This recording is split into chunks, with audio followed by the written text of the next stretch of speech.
Well,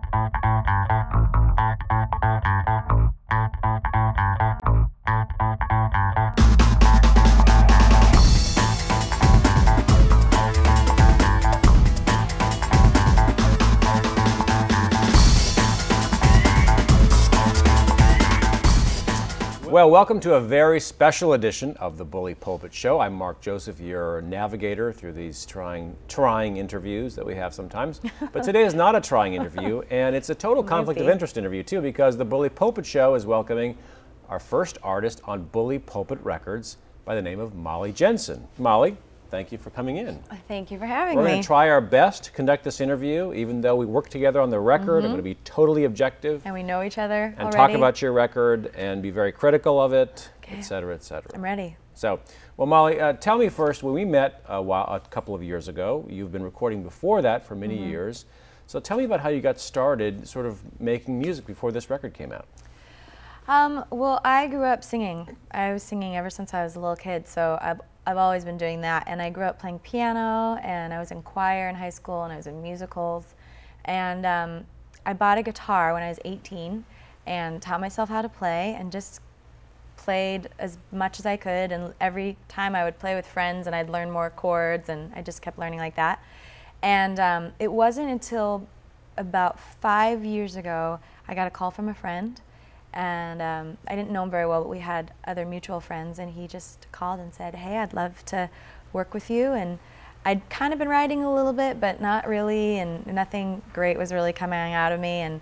And so we met, and we wrote a song in our first meeting, and then we recorded it the next time we met, and then we met again and wrote another song, and then recorded that song, and then I had a record. And this is Greg Laswell. Yes, Greg Laswell. Who is a recording artist in his own right. Yeah, yeah. Tours around the country. Right. Has a huge following. Blowing up. Now, did you skip over gals in this introduction of your musical history? Because I think you should tell the audience about gals. Not purposefully. Yeah, I was in a band when I was 12 called Gals, and it stood for Get a Life Sista. Sista, not sister.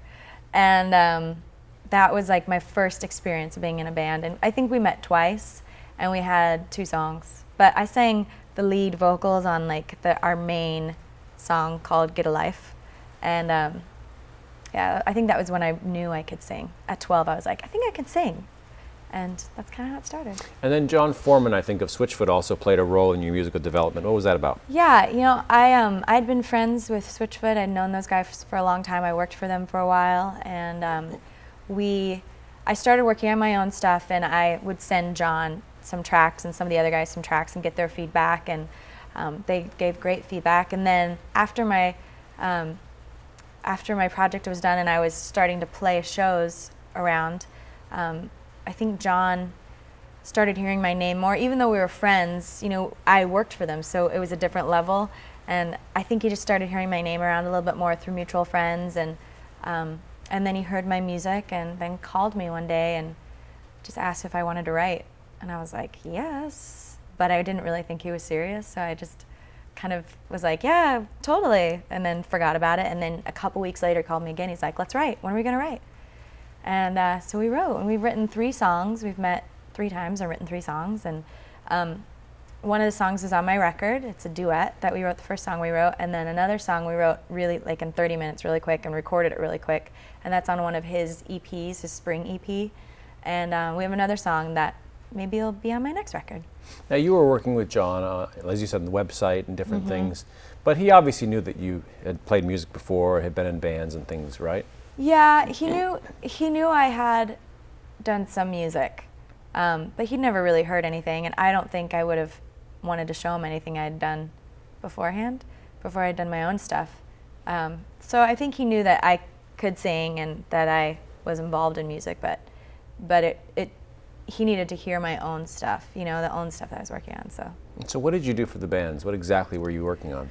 Well, I worked for a company. Well, I first originally started working for Switchfoot for their online store. I knew a guy who was in charge, like ran their online store, made their online store. He's a total tech guy, and was kind of overwhelmed with all the stuff going on, and all like they were starting to get a little bit bigger, and they were getting more orders, and so basically he would ship out orders for people and take care of customer service, get back to people whenever they had questions about their online orders.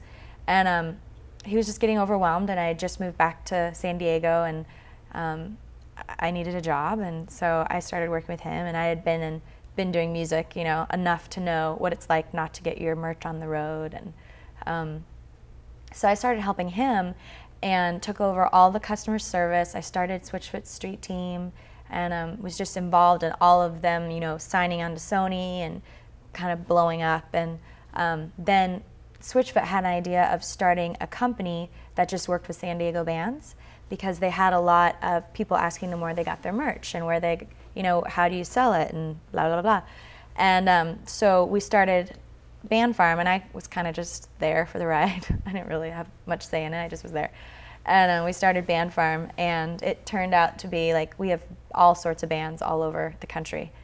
So it's not just a San Diego thing, but I worked with Switchfoot and Band Farm for 5 years, and I still work for them, part-time, really part-time, but I do contracting, you know, independent contracting things every once in a while.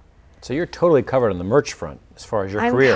I'm covered on the merch front. I know where to get my merch. I know the wholesale prices of things. I know, you know, the right websites to go to. So. Didn't you used to also model Switchfoot gear? Yeah, the girls' shirts I would wear. You didn't get paid for that extra. That was just like part of the. No, it's just there. Part of the gig. Yeah, I just was there. So let's go back to your early years. So you moved around a lot. I think you went to a lot of schools, right? Yeah, you know, we didn't move. My family didn't move around a lot.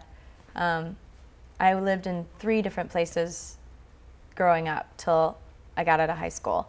And the first, I mean, I was born in Philadelphia, and then immediately we moved to San Bernardino, and then I lived there till I was 7, and then we moved to San Diego, and then I was there till I graduated high school and went to college in San Diego for a couple of years, and then I left, and from that year on, I didn't live anywhere longer than a year for almost my entire life since then. I think the longest I've lived anywhere is 1.5 years, maybe 2 years, since high school. So it's been crazy. And I think for 3 years, I didn't live anywhere longer than 3 months. So I kind of have this like hippie-ish side of me, kind of a roamer. Yeah, a little nomad. I love it. I love traveling. I love living different places. I went to school in England for a little while, and I lived up in the Bay Area, and I lived in Arizona for a little bit of time, and I was on tour with the band for a year, and you know, we were in a different state every day. And growing up, I think that comes from growing up. I went to a lot of different schools, even though I didn't live a lot of different places. I went to 8 schools before I got to high school. Were you just getting kicked out every place you went? Yeah, I was a really naughty kid. You've got to explain 8 schools. I know, that's a lot, huh? How does that happen? I just went to all sorts of different schools, and I went to private schools, I went to public schools, I was homeschooled for part of my life, so it was just like there are a couple schools that I hated. I will not say them on camera, but I did hate a couple of schools I went to, and my mom was just like, all right, you don't have to go there. So she would move me to another school, and yeah, I just kind of grew up all over the place. Now, did you have a hard time making friends at each No, of these I'm really places? good with strangers. I've found that I'm super good like making new friends, and I'm really good with strangers. It's keeping friends that's always a little hard for me. Staying like connected with people over a course of time. It has really been a struggle for me. It's been something that I've had to really work at. I have a couple really close friends that I see on a regular basis, but I have friends all over the world just from traveling that when I see, it's like it hasn't been a long time. You know, like we catch up, and I feel like it hasn't been a year since I've seen them. You know, like we have that kind of relationship where you can just immediately connect again. But I've got that all over, not just next to me all the time. And your family was kind of a musical family growing up, right? Yeah, my dad, my mom and my dad met in choir, and then once they got married, they traveled. My dad was doing his doctorate and traveling around the country in a motorhome with another couple, my mom, my dad, and another couple, and he was interviewing top leaders around the country and for his doctorate, and the way they made money was by singing in a quartet around. Like folk music or something? Yeah.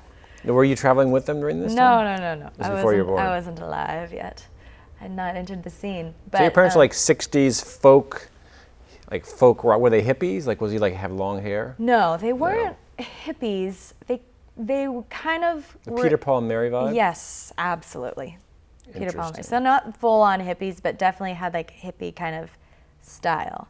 So your dad's looking back on you going, now, well, of course she's a musician, because I was a musician, and my wife was a So musician, funny. and And the sad thing about it is that neither one of them have really kept it up. Like my dad keeps it up at church. When we go to church as a family, he'll be the loudest person in there singing. And so he keeps it up that way. But my mom doesn't keep it up, so she can't really sing anymore. And she says that. She'll be like, I can't sing, I've lost my voice. Don't ever lose your voice. She tells me that on a regular basis. But my brother grew up playing jazz piano. He's an amazing jazz pianist. And I don't think any of us really thought, maybe my parents thought I'd be an entertainer because I was always showing off and putting on plays and, you know, when I was growing up. But I never thought I would be a singer, ever. And I think that's mostly because I'm just kind of hard on myself, and I never thought I was good enough. I never thought I'd be good enough to play guitar in front of people, and I never thought I'd be good enough to sing or write my own songs. And it took me a long time to get to the point in my life, and just as an individual to be confident enough in that, and confident enough in believing that this is something that I'm meant to do, and this is something that I'm good at and I can do. And that's even hard for me to say a little bit right now, but like it's just, I'm getting more used to that and being like, wow, this is really real. I'm a musician. it is. Well, hold on one second. We'll come back in just a moment with our guest, Molly Jenson. Stay tuned. Where are you off to?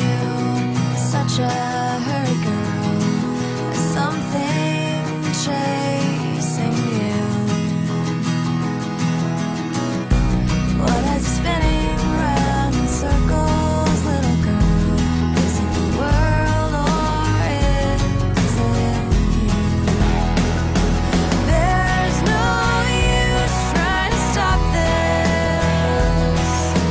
There's no use trying to make it go away before you disappear.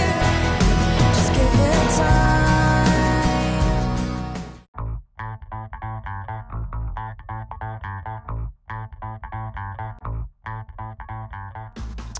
And we're back on the Bully Pulpit Show with Bully Pulpit Records and Network Music Group recording artist Molly Jenson.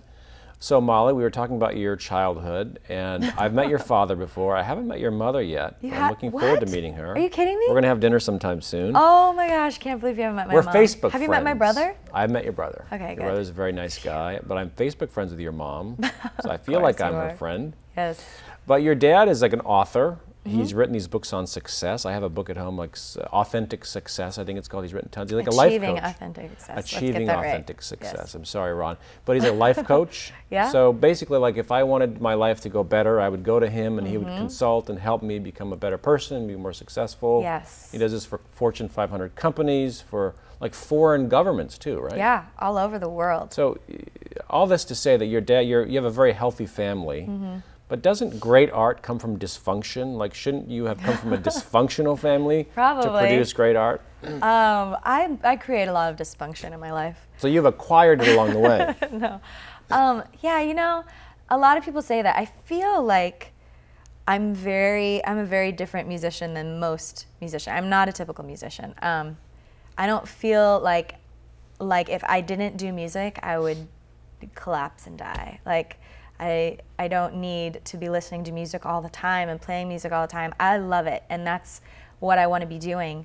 But it's not, I'm definitely not one of those musicians that like everything is really dramatic and everything is like there's a story behind it all, and I'm not very emotional, and I'm just kind of not your typical musician. And in saying that, I don't have a lot of drama in my life. I don't feel, definitely not growing up.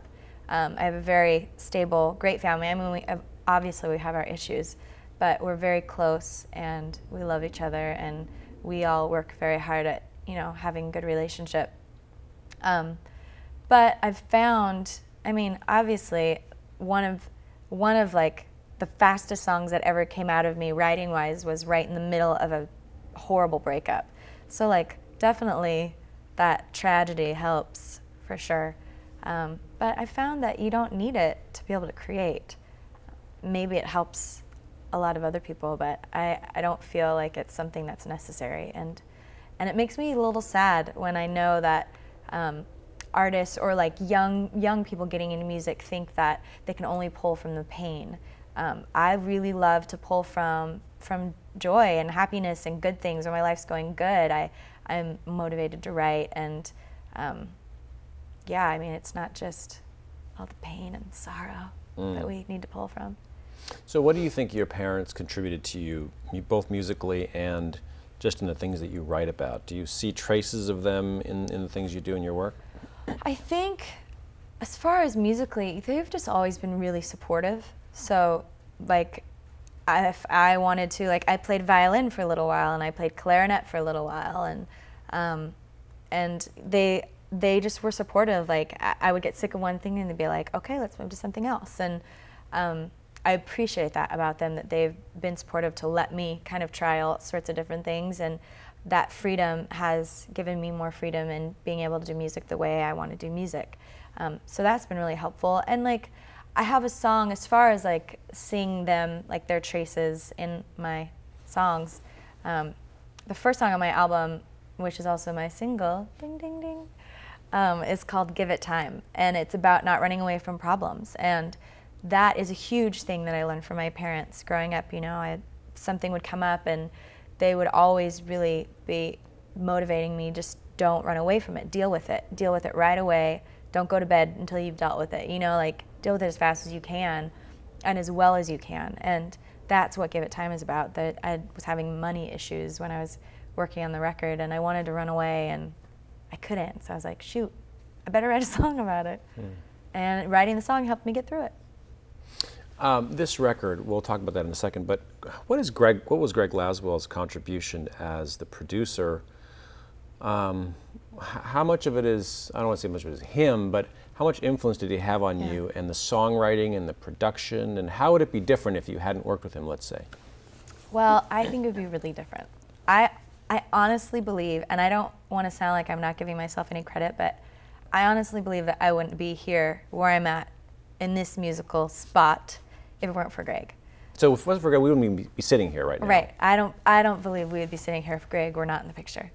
And I could be wrong. Maybe things would have worked out a different way. But he, you know, we knew each other. We went to college together, and we knew each other in college, but just barely. And we had this mutual friend, and I had been kind of trying to write, and this guy called him and was like, hey, Molly, remember Molly from college? She's, you know, I'm trying to work on something and need some help. And he was producing at that time and wasn't really doing much of his own stuff. Like on the side, he was doing his own stuff, but not much. And he had produced a girl. It was the first record he had produced, this girl, Amy Ayers, I think was her name. And he really liked it. He liked writing with a girl, and he liked producing music for a girl. And so he called me, and we met, and it was just like this immediate connection. And so basically what would happen is I would go to him, and I had just moved from San Diego to Orange County at the time, and he was based in San Diego. So I drove down once a week to meet with him to write. And we would meet, and I would either have a song ready, like maybe part of a song written, and we would go through it, or I'd have most of a song written, which was not often the case, and he would kind of help me finish it. A lot of times I'd go in and I'd be like, I have no idea where to go. And we would just start talking. And he'd be like, well, what happened to you this week? And what's been bothering you? Or what have you noticed around you? And he just was really good at teaching me how to think musically and how to think poetically and in a writing manner. And and he's such an amazing lyricist. And I needed that. You know, I didn't grow up listening to a lot of music, and I wish I had. I wish I'd listened to all sorts of different kinds of music, but I didn't. And so because of that, it stunted me a little bit in my writing. And he taught me how to write and helped me how to write. So he and I co-wrote the majority of the record. There were a couple songs on there that he didn't write on. But he played almost all the instruments. We did it all. I probably shouldn't admit this, but we did it all on the keyboard. So all the drums were like real drums, but done on the keyboard. And like I think one song had like real bass and real violin on it, but everything else was like us on guitars or him on piano and keyboard. And I'd just sit there, and he'd play something, he'd be like, how about this? And I'll be like, yeah, that's great, that's great. Or he'd play something else and be like, no, I don't like it. Do something else. What about this? What about, you know, so that's kind of how we worked through it. So, I mean, I really don't think I'd be here if it weren't for him. And I was thinking back on how we met. I had met your father, and he was talking about, you know, my daughter's a singer, and I was like, yeah, all right, sure. Yeah. And then I had this friend named Betsy who kept like hounding me because she knew this label was starting, and she's like, you've got to hear Molly, you've got to hear Molly. And I was like, yeah, whatever. And then we met at a TV station we were working, but you never gave me your CD, or you don't really push your music on people. Almost like you're shy, not shy about it, but you're very reticent in a way. Yeah. And then finally, I think one day I asked for your CD, and you're like, here. And I remember driving up the 405, listening to it, going, and why isn't this person, you know, famous or on the road or whatever? And That's sweet. that was, but it was, you are not a person who pushes your music on people, or maybe you're not a pushy person.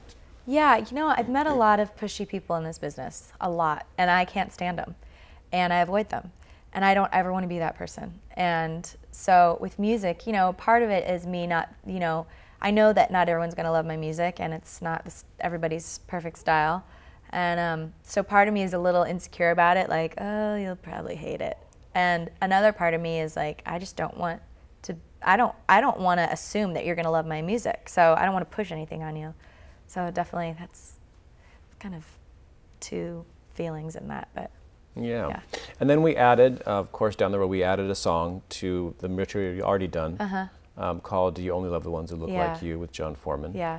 John actually didn't come. He actually flew his vocals in because he was on tour somewhere, No, I think. he emailed them in. He emailed them in. Yeah, he wasn't even on tour. He was at home. So he was just just lazy. Lazy. John Foreman, you're just lazy. Oh yeah, he just emailed them to me. And at first he did some things and I was like, I don't like this. And I sent it back and I was like, do it again. I don't like it. And I felt like silly because it's John Foreman, you know, and like he had a lot, you know, great success with his band Switchfoot and doing his own stuff. And but he did it. And you know, I think I was trying to make him look good. Like he was a busy rock star on the road. Lazy. And here you've exposed him as a lazy guy surfing in San Diego and didn't want to come up, drive an hour up the freeway. No, he wanted to be with his wife. Oh, okay. You know, he's on tour all the time. He needs to be with his wife, so. All right. I gave him that okay. Okay, we'll come back in a moment with our next segment with recording artist Molly Jenson. Stay tuned.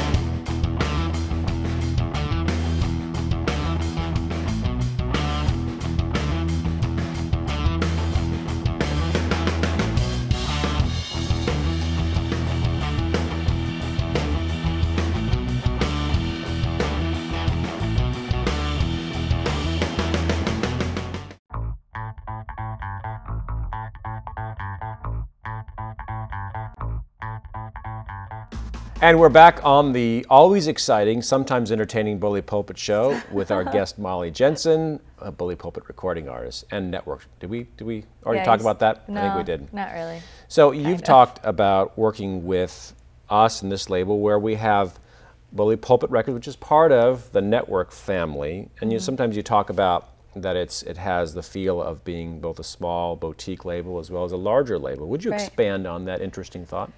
Yeah, you know, network, I feel like people in the music business know who Network is, what label that is, and you know, it's the home to Sarah McLachlan and the Weepies and the Cardigans, some of my favorites, and they have smaller labels that are attached to them, like Parasites. Like right? Exactly. We're a parasite. Right. Bully Pulpit is the parasite. And you started Bully Pulpit and knew the guys at Network and worked that out. So it really does. It feels like I'm on a smaller label with the clout of a larger label. All of our decisions have to go through Network. And I feel like I'm really protected because I'm working with you and you've got my best interest in mind and you've been in this business for a long time and I have no idea anything. I don't know anything about the music business, so I'm just like, what? We have all kinds of crazy ideas that we all like bounce off of each other, and some of them we all shut down, some of them we like, some of them so it's very collaborative, the three parties. Yes, and there's a lot of freedom, and I think for an artist, there is more freedom on Network and Bully Pulpit than there is on most labels. For instance, you designed the cover of your album Yeah. in collaboration with. Well, and that's one thing is John, who does the design, who does the artwork at Network, who did all the albums for Sarah McLachlan. He's done some stuff for Avril Lavigne, and he's a really gifted artist. But he doesn't know me. We'd never met, and he it was very early on in the signing process, and I hadn't been on the label for very long, so we'd never met. And he sent me a couple mock-ups of designs for an album cover, and I just did not like them at all. And They were good. They just great. weren't you. Yeah, they just weren't me. They were John, totally they were great. good. They were just great. weren't her.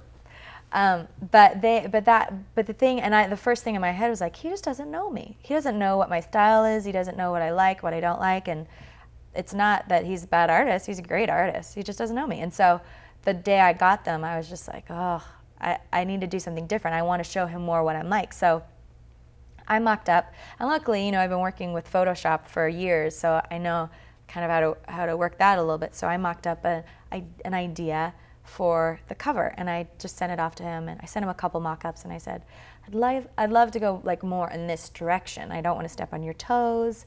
I love what you've done, but it's just not my style. This is more my style. And he said, I love it. Let's keep it. And after that, he changed the font a tiny bit so it fit with the fonts they had or whatever, and just cleaned it up, but kept my design. And then after that, he designed the rest of the CD, and it was perfect. Like it was better than I could have designed because now he knew my style. So, but it was great. I was like, sweet. I got to design my own album cover. And the back of the album, I remember choosing that photo. There were three of us. It was my assistant Laura and you and I, and we'd send emails bouncing photos back and forth, and we all kind of had to agree on one. Right. And we got there eventually. But I thought that was a really interesting collaborative process. That we all had a say. A lot of labels don't give their artists a say. They just make it. This interview is feeling very self-promotional in many ways, don't you think? We should switch gears now. Sure. I don't know. And be more journalistic. I like self-promotion. So, what was the word? No, never mind. I'm not going to ask anything very difficult for you. But you've been on tour now with Fiction Family. Yeah. Nickel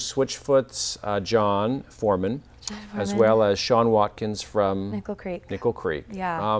What is that like? Because their music, it's a hybrid of the two artists in a way. Yeah, it's like a hybrid of John's solo stuff, which is really singer-songwritery. No. Writery. Singer-songwritery.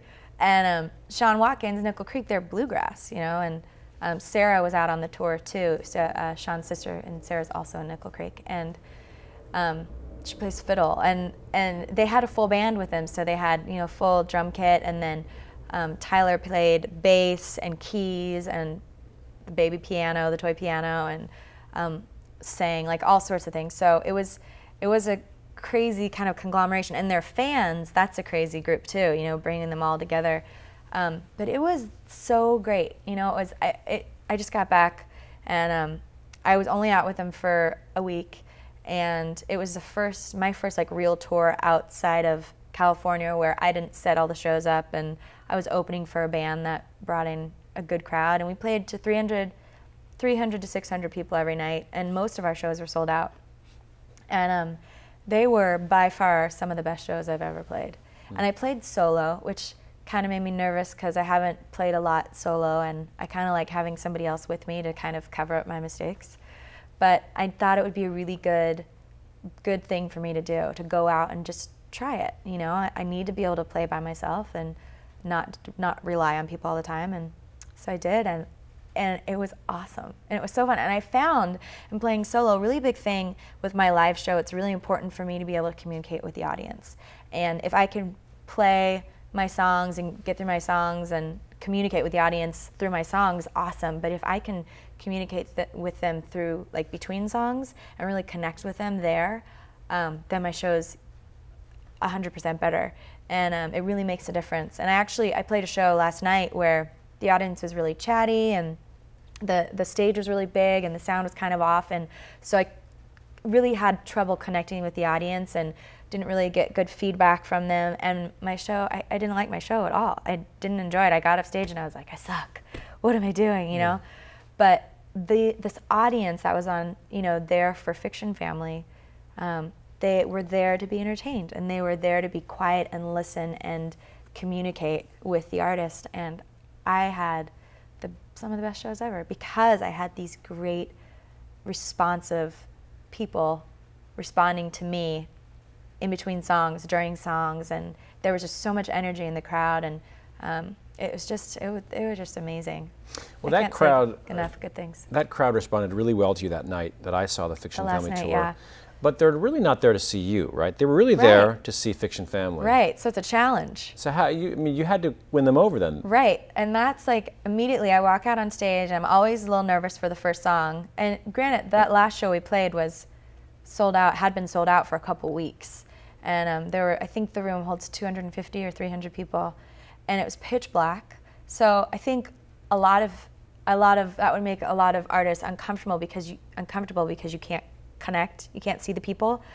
At first it did a little bit for me, but then the light caught my guitar, and so I was able to like shine the light off of my guitar onto a couple of the people in the audience. So I immediately made the connection with those people. So you're picking up guys by shining the guys in the front row. Right. Classy. Right, that's the way I like to do it. It works. And so like that ended up working out great for me. And that's the thing, is going on tour with them is like they've got this great like solid fan base, and they're really like their fans are really gracious people. It's funny that you can say that about a band's fans, that they're a certain type of people, but they really are. They're really gracious. And I got up on stage and I was like, shoot, my first show in Seattle, I was like, all right. Show was sold out. It was like 316 people, I think, or 17 people, and I had no idea what to expect. And here I am walking on a stage playing solo for the first time in years, and to a bunch of people I don't know. I mean, granted, there was like a handful of people that I knew. It was like myself and my wife and two other guys from the label. Well, this is another show. This is the first show. I'm not in LA, but that was a pretty non-Molly Jenson crowd. Right, and so is that all the crowds were. But my goal was just to connect. And actually, the funny thing about my first show is that there was a musician friend from San Diego. His name's Trevor Davis. He and his wife were up there playing shows, and they came to that show, and I didn't know he was there. And this guy, like right after my first song, I start talking to the audience, and this guy started making this like funny, goofy laugh, and I was like, "Who are you?" And we kind of started communicating back and forth, talking back and forth, and I said like I was from San Diego, and he's like, something like really obnoxious. And I was like, oh, you're from San Diego? And then I kind of said something mean. I was like, do you have a girlfriend? I'm not asking for me. I just don't think you probably would have a girlfriend with a laugh like that. Like, just rude. I was totally rude, which is not my goal at all. And I felt really bad afterwards. And I saw him. I was like, oh my gosh, can't believe you're here. We were talking, and I was like, gosh, I got to go find that guy. I hope he doesn't think I was being rude. And he was like, that was me. I thought we were connecting. I thought we were like having a moment. And I was like, oh, at least it was you. So you know I wasn't being rude. What was that call again? Can you do that again? No, it was Is that a very San Diego obnoxious. thing? It's just a San Diego thing, like that. But On that really note, loud, really loud. We'll be back in just a moment. We'll work on the bird calls during the break and come back in just a moment on the Bully Pulpit Show. Stay tuned.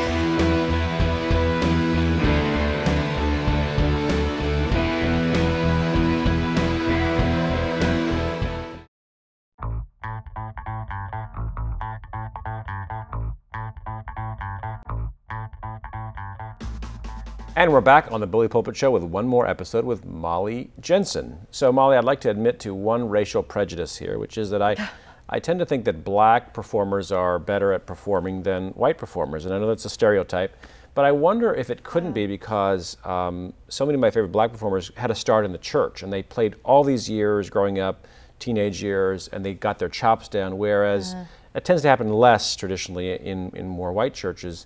I know you've had a background playing in a similar way in churches. How do you think that's affected your performance and the way you handle crowds?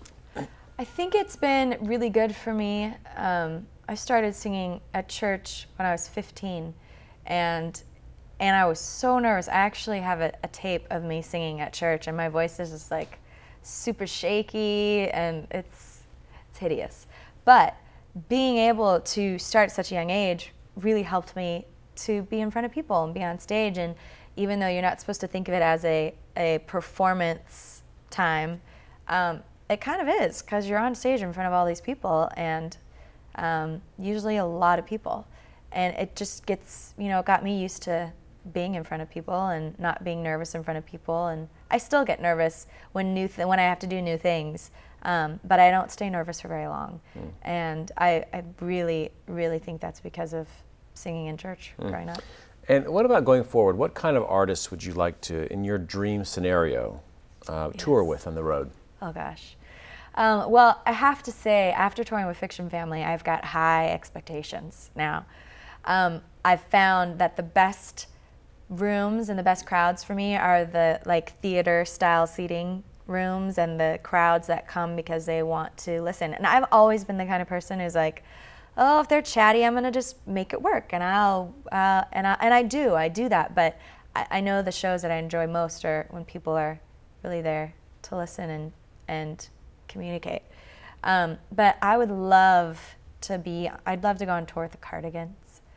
I really love the Cardigans. I'd love to go on tour. Any sort of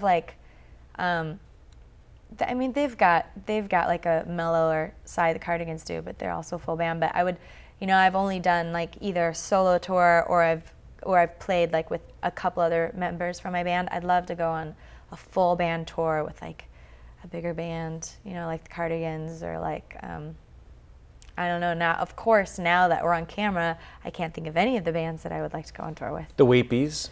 The Weepies, they never tour. They're not big touring people, but I'd love to tour. I'd love to tour with the Weepies. What about Sheryl Crow? Yeah, I love it. Basically, if you name an artist, pretty much I'm going to say yes. Motley Crue. Sure. Keep coming. Now you're trying to think. Yeah, I don't want to. I just want to tour, and that's what I want to do. And so. you've been with different artists before in different bands. You like touring, don't you? I love it. Yeah, I was with the band for a little while, and we toured. We toured like crazy one year. We did 300 shows in a year, just crazy. But we stayed at people's houses, and when I was with that band, I was 20, and it was perfect for me. But now that I'm a little older, staying in people's houses, just on this Fiction Family tour, I was only gone for 5 days, but I stayed with 2 people, and both friends. It was a great situation. But I just would much rather stay in a hotel. I've realized as I've grown older that gosh, the old Molly, the younger Molly, I guess I should say, really loved staying at people's houses and meeting new people and being really chatty all night and singing, crazy songs that would I don't know how I didn't lose my voice, especially singing for that long. But now, I went on tour with, for a week, and I lost my voice because I was talking too much. So I found I have more boundaries now that I'm older. Good, boundaries are good. When I was a kid, I used to listen to Casey Kasem, Top 40. Did you ever listen to Casey Kasem? That was after your time, wasn't it? No, should I admit that? Yeah, one day he was introducing Debbie Boone's You Light Up My Life, which was 13 weeks at #1 in 78. And he said this is a courageous performance. At the time, I always thought that was kind of an odd thing to say, but then as I got older, I thought it was kind of a courageous performance by her. She was like an 18-year-old girl, and this was her first big thing, and it was a huge hit. And something about her vocals was courageous. And I've thought about I'm Sorry for Me, which is one of the great songs on your album. There's something very, in a similar way, kind of courageous about it. To say, not only the theme, but the vocals, but to kind of apologize for yourself. And yet you're not really sorry for yourself, but you're saying, I'm sorry that I didn't turn out to be the person you wanted me to be. Right. What is it about that song that strikes something deep, I think, in people?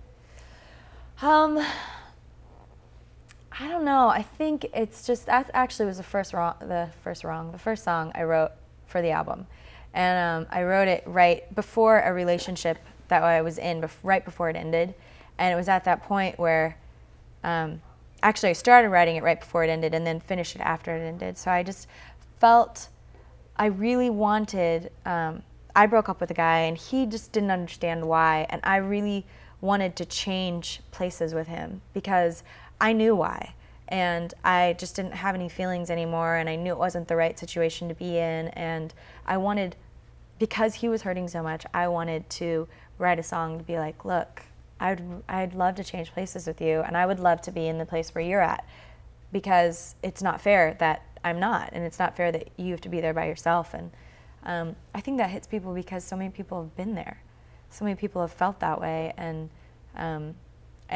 you know, there's a song, you know, now there's a song out there to kind of talk about it. And for all those people to listen to. For all those people. We're going to do another episode with all of your former boyfriends who inspired these songs. We're just going to line them up right here. Great, they're all married. They're all And married? Can we bring their wives too? But they might ask for royalty checks for No, being the that's not inspiration let them for in these it. songs. No, they don't. They've put me through enough pain. They don't get royalty checks. What's on the horizon for you? You have a record coming out very soon, and it'll Yeah. maybe already be out by the time people see this. And are we start working on the next record? What are we? Yeah, well, I want to tour, so hopefully 2009 will be the year of touring for Molly J. And I want to start working on my next record. I've already started, actually. I have a couple songs ready to go. And but I just need to kind of sit down, get in the studio, and get going. And you did a video with Greg Laswell for your Yes. first for Give It Yes, Time. for Give It Time, yes. I think you were also, as I remember, I forgot to talk about, you were in the freshman survival kit. So you had like 75,000 freshmen got your song for free, or a download, right? Yeah, that was great. Did you ever hear back from any of them? No, Not one. no, Boy, people are so ungrateful these days. A free song and nobody thanked you. I'm fine. We'll talk about the next record a little bit more. You have a couple of songs already done. Yeah. And what will be the process? You'll go back with Greg, I think. Yeah, definitely. All ready for that, for this next record. I'm already writing more. Like I went to Greg with 2 songs that were they weren't pretty much done, but they were much closer to being done than the rest of the songs we worked on.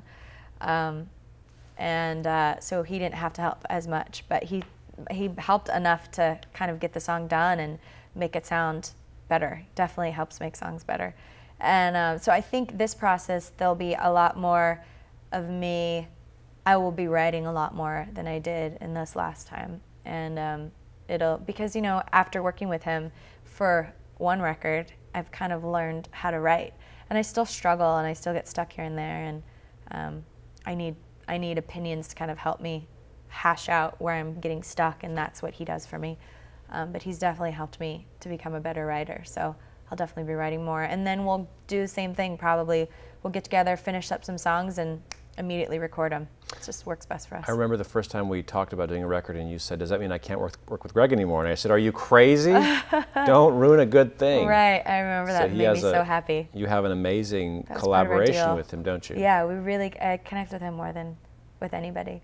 And John and I connect really well, but there's just something, Greg and I we just really connect with writing.